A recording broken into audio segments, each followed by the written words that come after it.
ওয়াজ মাহফিলে বক্তব্য রাখছেন বৈষম্য বিরোধী ছাত্র আন্দোলনের অন্যতম সমন্বয়ক হাসনাত আব্দুল্লাহ। সামাজিক যোগাযোগের বিভিন্ন মাধ্যমে ছড়িয়ে পড়েছে তার বক্তব্য।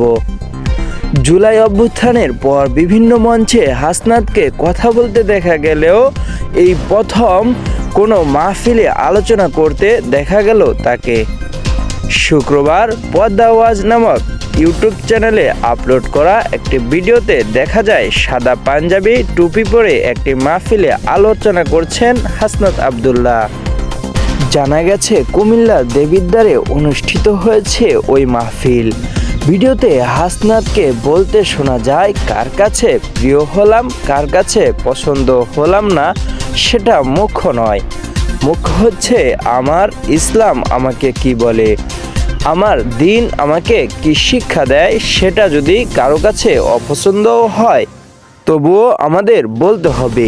ইসলাম নিয়ে হাসনাতের এমন বক্তব্যে মাহফিলের উপস্থিত মুসল্লিদের মধ্যে সাড়া পড়ে যায়।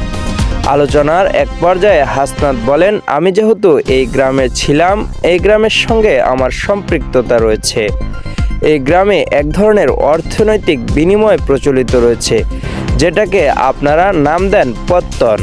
এটা যে নামেই ডাকুন না কেন, এটা সরাসরি সুদ।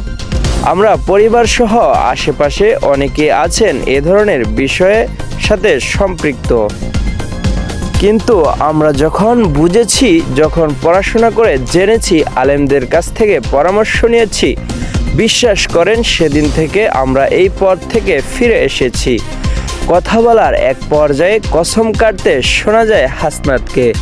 তিনি বলেন, এই যে আমরা দেখি টাকা থেকে টাকা বৃদ্ধি পায়, এটা অসংখ্য পরিবারকে নিঃস্ব করে দেয়।